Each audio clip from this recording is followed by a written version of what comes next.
వార్తలకి స్వాగతం. ముందుగా ఈనాటి ముఖ్యాంశాలు. బ్యాంక్ ఆఫ్ బరోడా సేవలు బేష్ మంత్రి పేర్ని.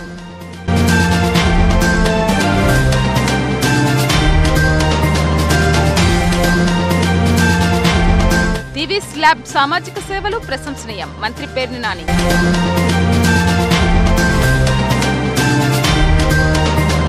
దివిసీమపై collector Nivas focus.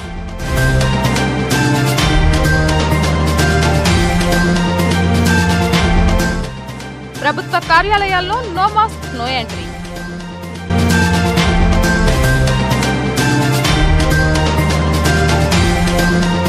రైతులకు చుక్కలు చూపిస్తున్న చుక్క మామిడి పళ్ళు.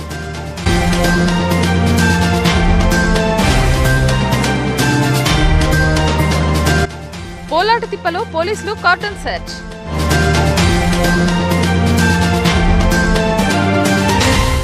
బ్యాంక్ ఆఫ్ బరోడా సేవలు ప్రశంసనీయమని రాష్ట్ర మంత్రి పేర్ని నాని అన్నారు. ప్రభుత్వ సంక్షేమ పథకాల లబ్ధిదారులకు అందించడంలో బ్యాంక్ ఆఫ్ బరోడా సేవలు ప్రశంసనీయమని రాష్ట్ర మంత్రి పేర్ని నాని అన్నారు. ప్రభుత్వం అమలు చేస్తున్న వివిధ సంక్షేమ కార్యక్రమాలు లబ్ధిదారులకు అందించడంలో బ్యాంక్ ఆఫ్ బరోడా విశేష సేవలను ఆయన కొనియాడారు. ఆధునీకరించిన బ్యాంక్ బ్రాంచ్ని ఆయన ప్రారంభించారు. ఈ సందర్భంగా bank zonal manager Manmohan Gupta మాట్లాడుతూ 8,214 బ్రాంచీలతో బ్యాంక్ ఆఫ్ బరోడా ప్రస్తుతం దేశంలో పెద్ద బ్యాంకుగా ఖాతాదారులకు సేవలందిస్తోందని అన్నారు. బ్యాంకు 59,225 కోట్ల వ్యాపారం చేస్తోందని అన్నారు. Regional manager Rajasekhar, deputy regional manager Tagore, senior branch manager MBR Murthy తదితరులు ఈ కార్యక్రమంలో పాల్గొన్నారు. రిజర్వ్ బ్యాంక్ ఆఫ్ ఇండియా యొక్క ఆలోచన మేరకు కొత్తగా అమాల్గమేషన్ అంటే మెర్జ్ అయిన 3 బ్యాంకులు అంటే బరోడా బ్యాంకు, విజయ బ్యాంకు, దేనా బ్యాంకు 3 బ్యాంకులు కలిసి ప్రజలకి విస్తృతమైనటువంటి సేవలు అందించడంలో కానీ గ్రామీణ ప్రాంతాలకు కూడా విస్తరించడానికి కానీ విస్తృత ప్రయోజనాలతో అంటే విస్తృతంగా భారతదేశ ప్రజల యొక్క ప్రయోజనాలని కోసం బ్యాంకుల అమాల్గమేషన్ జరిగిందని చెప్పిన కేంద్ర ప్రభుత్వం కానీ ఆర్బీఐ కానీ చెప్తున్నారు. దానిలో భాగంగా మచిలీపట్నంలో ఉన్నటువంటి విజయ బ్యాంకు, దేనా బ్యాంకు 2 కలిపి విజయ బ్యాంకు, బరోడా బ్యాంక్ కలిపి ఇప్పుడు బరోడా బ్యాంక్ బ్రాంచ్గా మెర్జ్ అవటం, మొత్తం ఆ కస్టమర్ బేస్ కానీ లేదా అందులో ఎంప్లాయీస్ కానీ మొత్తం కూడా మెర్జర్ చేసి బ్రాంచ్ మొత్తాన్ని కూడా రెనోవేట్ చేసి కొత్తగా వినూత్నంగా బాగా అందంగా తయారు చేశారు బ్రాంచ్ని. దీనికి ఈరోజు చీఫ్ గెస్ట్గా జోనల్ మేనేజర్ గారు మన్మోహన్ గుప్తా గారు హైదరాబాద్ నుంచి వచ్చారు. అట్లాగే విజయవాడ రీజన్ అంటే మన ఆంధ్రప్రదేశ్ రీజియన్ మొత్తానికి విజయవాడ రీజన్కి ఆర్ఎంగా ఉన్నటువంటి రాజశేఖర్ గారు ఆయన మరొక గెస్ట్గా వచ్చారు. అట్లాగే మూర్తి గారు, ఈ బందర్ బ్రాంచ్ మేనేజర్ మూర్తి గారు ఇవన్నీ కూడా తన భుజాలని పెట్టుకుని బాగా ఇంట్రెస్ట్గా ప్రజలకి అందంగా కనపడేట్టుగా మెరుగైన సేవలు వచ్చేట్టుగా అట్లాగే కరోనా బారిన పడకుండా స్టాఫ్కి ఎక్కడ ఇబ్బందులు కలగకుండా దానికి కావాల్సినటువంటి ప్రత్యేక ఏర్పాట్లు కానీ బ్యాంకును అందంగా తీర్చిదిద్దారు. అంటే బ్యాంకు వచ్చి ఒకసారి వివరాలు చూస్తుంటే ఈ బరోడా బందర్ బ్రాంచ్ వచ్చి దగ్గర 100 కోట్ల ఫిక్స్డ్ డిపాజిట్లు ఈ బ్యాంకులో ఉన్నాయంటే నాకే ఆశ్చర్యం వేసింది. 100 కోట్ల రూపాయలు ఈ బ్యాంకులో డబ్బులు దాచుకున్నారు జనం అని చెప్పండి బందర్ బ్రాంచ్లో. అట్లాగే సుమారు ఒక 80 కోట్లు 90 కోట్లు జనాలకు అప్పులు ఇచ్చున్నారు వీళ్ళు ఈ బ్యాంక్ నుంచి, ఈ బ్రాంచ్ నుంచి. ఇంత పెద్ద ఎత్తున బందర్ ప్రజలతో వ్యాపార అంటే డిపాజిట్ తీసుకోవడం కానీ లేదా ప్రజలకు అప్పు ఇవ్వడం కానీ చేయటం అనేది విస్తృతంగా చేస్తున్నటువంటి బరోడా బ్యాంక్ని ఇంత అందంగా దీన్ని మళ్ళీ ఒకసారి రెనోవేట్ చేసి ఓపెన్ చేసినందుకు శుభాకాంక్షలు తెలియజేసుకుంటూ Perni Nani, Minister of State for Road Transport, my regional head Mr. Rajshekar, branch head Mr. Murthy, and all the staff and the employees of the Bank of Baroda as well as customers who have spared time. First of all, I welcome all of you on this occasion of renovation of this branch. Sir, this branch is providing services to the nearby areas with business of 170 crores. And Bank of Baroda, if I discuss about Bank of Baroda, this is third largest private public sector bank, having business of 17 lakhs crore, and we have branches approx more than 8,000 crores in spread all over India. We also have branches abroad. So at 30 centers we have 101 branches, and we are here to provide services to all the categories of the borrowers, retail, MSME or agriculture. And with this target, we are here.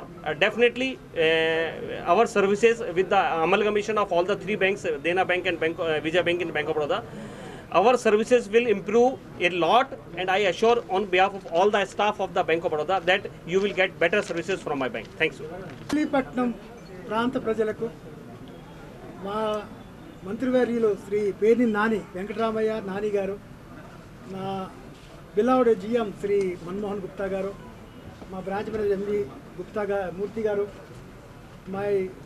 మా branch staff, ఇక్కడ నా ఆత్మ బంధువులు ఆత్మీయులు స్నేహితులు అందరూ కూడా అందరికీ నా నమస్తమాంజలి.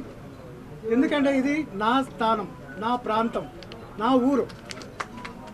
ఈ ఊళ్ళో నా బ్యాంకుకి నేను ఈ సందర్భంగా రాగలను అనుకోవడం అనిపించగానే నాకు చాలా సంతోషం అనిపించింది. ఈ కార్యక్రమాన్ని నాన్నగారి పేరు మీద, నాన్నగారి చేతుల మీద చేయాలనే ఉద్దేశంతోనే కొంత ఆలస్యం చేయడం జరిగింది. ఎందుకంటే ఎప్పటికైనా నా బ్యాంక్ ఆఫ్ బరోడాతో నాన్నగారి అనుబంధం, నా అనుబంధం చిరకాలం ఉండాలనే కోరికతో ఈ కార్యక్రమాన్ని ఈ విధంగా చేసుకున్నాం. ఈ బ్యాంక్ పెట్టి కూడా సుమారు 40 ఏళ్ళు దాటింది.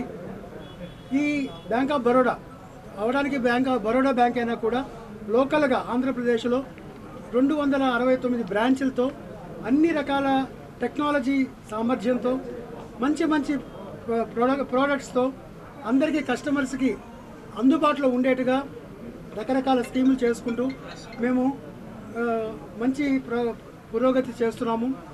8,200 పైచిలకు బ్రాంచులు, 11,000 ఏటీఎంలు, 99 విదేశీ శాఖలు, ఇవన్నీ కూడా 17 లక్షల పైన బిజినెస్, ఇవన్నీ కూడా మేము ఎంతో ఉన్నతిగా చేస్తున్నాం. కానీ నా ఊళ్ళో నా ప్రజలకి, నా బంధువులకి, మిత్రులకి, ఆత్మీయులకి చేయగలిగిన సహాయం అంటూ ఉంటే నా తరపున ఎలాంటి సహాయ సహకారాలను చేస్తానని మనస్ఫూర్తిగా చెప్పుకుంటూ ఈ కార్యక్రమానికి ఇచ్చేసిన అందరికీ కూడా నా మనస్ఫూర్తిగా దివిసీమలో రైతులకు చుక్క మామిడి పళ్ళ పంట చుక్కలు చూపిస్తోంది.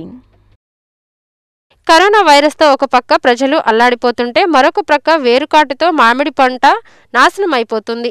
ఈ నేపథ్యంలో అవనిగడ్డకు చెందిన మామిడి రైతులు వేరుకాటును ఎదుర్కొనేందుకు సన్నద్ధమయ్యారు. వేరుకాటు కారణంగా మామిడికాయపై భాగం మచ్చలు ఏర్పడటం, లోపలి భాగం కుళ్ళిపోవటం వంటి కారణాలతో విక్రయాలు సాగించలేక తీవ్రంగా రైతులు నష్టపోతున్నారు. ఈ క్రమంలో మామిడి పంటను రక్షించుకునేందుకు చైనా తరహా పద్ధతులు అనుసరించసాగారు. ప్రతి మామిడికాయకి ప్రత్యేకమైన కవర్లు ఏర్పాటు చేస్తున్నారు. కొంత ఖర్చుతో కూడినదైన నూజివీడు నుంచి ఈ కవర్లు తెచ్చామని, వీటి వలన మామిడికాయ తాజాగా రంగు, నాణ్యతతో అధిక దిగుబడి ఇస్తుందని రైతులు పేర్కొంటున్నారు. మొత్తం మీద చైనా పద్ధతులు మామిడి పంటకు చేదోడుగా నిలుస్తున్నాయన్నారు. మాది కృష్ణా జిల్లా అవనగడ్డ మండలం, అవనగడ్డ గ్రామం అండి. అవనగడ్డ అండి మాది. అవనగడ్డ మామిడి తోటలో మామిడికాయకి ప్రతి సంవత్సరం ఏకకాటు వలన చాలా బెరద వస్తుందండి. ఈ ఈగ కాటేయటం వలన లోపల కుళ్ళిపోయి పురుగు పడుతుందండి మామిడికాయలు. ఇట్లా పట్టకుండా ఉండాలని చెప్పి ఈ సంవత్సరం కవర్లో ఈ కవర్లు తీసుకున్నామండి. ఈ కవర్లు తీసుకుని ఎకరానికి దగ్గర 3,000 నుంచి 4,000 కవర్లు కడుతున్నామండి. ఈ కవర్లు కట్టడం వల్ల ఆదాయం మాకు బాగా వస్తుంది. దీనివల్ల పురుగు కానీ, మచ్చ కానీ, మంగు కానీ ఏమీ లేకుండా కాయ నీట్గా తెల్లగా ఉంటుందండి, కాయ బాగుంటుంది. అందువలన ఈ కవర్లు తీసుకొచ్చి కడుతున్నామండి ప్రతి సంవత్సరం. అంటే ఈ కవర్లు ఇప్పుడే పెడతాయి. ప్రతి సంవత్సరం మామూలుగా ఏంటంటే ఈగల ఎన్ని తీసేవాడు, అతను ఒక గుట్ట పోసేవాళ్ళం కదా, ఆ గుట్ట ఈగల ఎన్ని తీసేవాడు ప్రతి సంవత్సరం. కవర్లో నూజివీడు నుంచి తీసుకొచ్చామండి, ఆగిరిపల్లి నుంచి తీసుకొచ్చిన కవర్లు. ఇది చైనా కవర్లు అండి. అది ఈ సంవత్సరం మన ఇండియా వాళ్ళు బ్యాన్ చేశారు కాబట్టి నూజివీడులో మిగిలిన కవర్లు ఉంటే తీసుకొచ్చి కట్టామండి ఈ సంవత్సరం.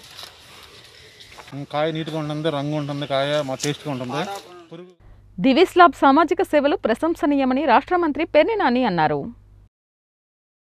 దివీస్ ల్యాబ్ సామాజిక సేవలు ప్రశంసనీయమని రాష్ట్ర మంత్రి పేర్ని నాని అన్నారు. 3 స్తంభాల సమీపంలోని సుబ్రహ్మణ్య చెరువు వద్ద 8 లక్షల రూపాయల వ్యయంతో దివీస్ సంస్థ ఏర్పాటు చేసిన మినరల్ వాటర్ ప్లాంటును ఆయన ప్రారంభించారు. దశదిన కార్యక్రమాల నిర్వహణకు ఇక్కడకు వచ్చే వారికి ఈ ప్లాంట్ ఎంతో ఉపయోగకరంగా ఉంటుందన్నారు. ఈ కార్యక్రమంలో డిప్యూటీ మేయర్ లంకా సూరిబాబు, చిటికెన నాగేశ్వరరావు, వేముల కృష్ణ, మద్దుల గిరీష్ కుమార్, ఉడత్తు ప్రసాద్ తదితరులు పాల్గొన్నారు. పాత రోజుల్లో దోరట్ల వారి సహకారంతో, అంటే పాత రోజుల్లో వారి దాతృత్వంతో ఇక్కడ అపరకర్మల కోసం కానీ, తదనంతరం కార్యక్రమాలు, భోజనాలకు కానీ, ఇట్లాంటి వాటికి కానీ ఒక విలువైనటువంటి ఆస్తిని, దానికి కావలసినటువంటి అన్ని రకాల వనరులు, అంటే శివాలయం కానీ, సాధారణంగా ఎవరన్నా కుటుంబ సభ్యులు మరణిస్తే ప్రతి కార్యక్రమంలో శివుణ్ణి దర్శనం చేసుకోవటం అనేది హైందవ సాంప్రదాయంలో ఉన్నటువంటి సాంప్రదాయం. అది ఆ శివాలయం ఆ ప్రాంతంలోనే ఈ అపరకర్మలు చేసుకుంటాక అవకాశాలు, సౌకర్యాలు కల్పించడం. తర్వాత పెద్దలు గున్నశెట్టి గారు ఆధ్వర్యంలో దిన కార్యక్రమాలు చేసుకున్నప్పుడు భోజనాల కోసం కూడా ఇబ్బందులు పడే పరిస్థితిలో ఇక్కడ ఆయన కృషితో భోజనాల కొరకు కూడా ఒక వంటశాల, అట్లాగే భోజనశాల కూడా నిర్మాణం జరిగింది. అట్లాగే ఈ సుబ్రహ్మణ్యం చెరువు అంటే కర్మకాండాలు జరిపేప్పుడు స్నానాలు చేయడానికి కానీ, వాటికి కానీ, స్నానాది సౌకర్యాలకు కానీ అన్ని సౌకర్యాలు ప్రతిదీ ఏర్పాటు చేసుకుంటూ వస్తున్నారు. దానిలో భాగంగా ఇక్కడ అంటే భవిష్యత్తులో ఇప్పుడు అలాగే నేషనల్ హైవే నిర్మాణం కోసం అని చెప్పని శివాలయాన్ని కూడా వారు ప్రభుత్వానికి, ప్రజలకి సహకరించి ఆ శివాలయాన్ని పక్కకు జరిపి నూతనంగా శివాలయాన్ని మళ్ళీ నిర్మాణం చేసి ఆలయాన్ని పునఃప్రతిష్ఠ చేయడానికి కూడా ప్రయత్నం చేస్తున్నారు. అలాగే శివాలయానికి రాని, అపరకర్మలకు రాని, లేదా దశదిన కర్మలు కానీ, తర్వాత వచ్చేటువంటి భోజనాల్లో వచ్చేటువంటి వారి కోసం కూడా మినరల్ వాటర్ ప్లాంట్ పెట్టాలని చెప్పని కన్యకా ప్రసాద్ గారికి ఆలోచన రావటం, అది హేమప్రసాద్ గారికి, దోరట్ల హేమప్రకాష్ గారికి చెప్పటం కానీ, వెంటనే ఆయన తన స్నేహితుడైనటువంటి మచిలీపట్నం వాసి దివి మురళీకృష్ణ గారు వ్యాపారపరంగా అంటే ఒక ఇండస్ట్రియలిస్ట్గా భారతదేశం గర్వించదగ్గ స్థితిలో ఆయన ఎదగటం, ఆ ఎదిగిన వ్యక్తి బందర్ నుంచి హేమప్రకాష్ గారు ఏది చెప్పినా ప్రజల అవసరం కోసమని ఆయన స్పందించడం మనందరం కూడా సంతోషించే విషయం. మా ఆహ్వానాన్ని మన్నించి ఈ ఆర్ఓ ప్లాంట్ ఓపెనింగ్కి విచ్చేసిన మంత్రివర్యులు శ్రీ పేర్ని వెంకటరామయ్య నాని గారికి, రవాణా సమాచార శాఖ మంత్రులకి స్వాగతం, సుస్వాగతం. ఎన్నో ఒత్తిడి పనులున్నా కూడా మా ఆహ్వానాన్ని మన్నించి ఈ కార్యక్రమానికి విచ్చేసినందుకు మీకు ధన్యవాదాలు తెలియజేస్తున్నాం. ఈ దేవాలయం కార్యంలో పక్కన ఉన్నటువంటి ఈ రకమైనటువంటి ప్లాంట్ వేస్తే బాగుంటుందని, ఈ మంచినీళ్ళు సదుపాయం అందరికీ అందజేస్తే బాగుంటుందనే ఉద్దేశంతో మా స్నేహితుడు, నా క్లాస్మేటు అయినటువంటి దివి మురళీకృష్ణ ప్రసాద్, చైర్మన్ దివీస్ ల్యాబొరేటరీస్ హైదరాబాద్, వారు ఈ మచిలీపట్నం వాసి ఈ మధ్యకాలంలో మినిస్టర్ గారి యొక్క కోరిక మీద కృష్ణా జిల్లాకి 200 ఆక్సిజన్ సిలిండర్లు ప్రత్యేకంగా, వాస్తవంగా హైదరాబాదుకు మాత్రమే ఇస్తున్నారు.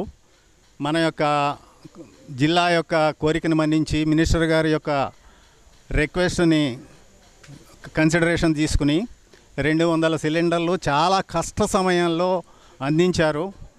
మినిస్టర్ గారికి అవి అందజేసినటువంటి మా స్నేహితుడు పేరుని దివి మురళీకృష్ణ ప్రసాద్ గారికి చాలా చాలా కృతజ్ఞతలు మన మచిలీపట్నం పురవాసులు తెలియజేసుకోవాల్సినటువంటి అవసరం ఉన్నది.